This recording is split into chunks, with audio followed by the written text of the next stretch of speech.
স্লোগানে কিন্তু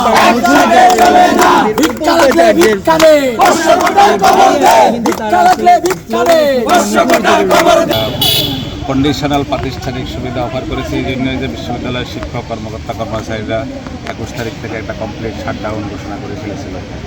এখন প্রশাসনের থেকে তো একেবারে রিজিড অবস্থায় প্রশাসন চালানো যায় না। এখন যদি আমরা রাষ্ট্র নির্বাচন 25 তারিখে চিন্তা করি, তাহলে 25 তারিখে রাষ্ট্র নির্বাচনকে সচল করার জন্য হলেও এই একটা সমঝোতার মাধ্যমে প্রশাসন চালানো ছাড়া আর কোনো উপায় নেই।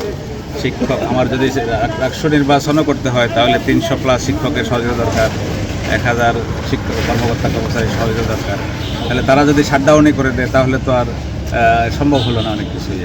এই জন্য আমরা এটা অন্যান্য ইউনিভার্সিটিও এই মডেল অ্যাপ্লাই করেছে যে পোষ্য কোটা বাতিল করে কন্ডিশনাল প্রাতিষ্ঠানিক সুবিধা অফার, সেটাই হয়েছে আর কি। অনেকগুলা শক্ত কন্ডিশন দিয়ে কিছু অফার। স্যার, এই মুহূর্তে সমাধান কোন পথে?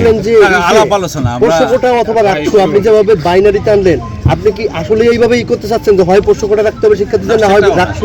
আমরা প্রশাসন চালাতে হলে আলাপ আলোচনা। আমাদের প্রশাসনের সব সময় নীতিমালা হচ্ছে যে আলাপ আলোচনা। আমরা ছাত্রদের সাথে কথা বলেছি, সবার সাথেই মত বিনিময় করেছি, করে তাদের ভিতরেও অনেকে আলাপ আলোচনার মাধ্যমে সব সমাধান করার জন্য এই পরামর্শ এসেছে।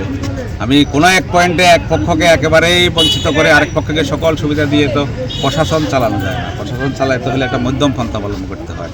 তা আমাদের এখনও প্রশাসনের হচ্ছে যে মধ্যম পন্থা, সকলের সাথে আলাপ আলোচনা করে চালানো আর কি। এখন ছাত্রদের মান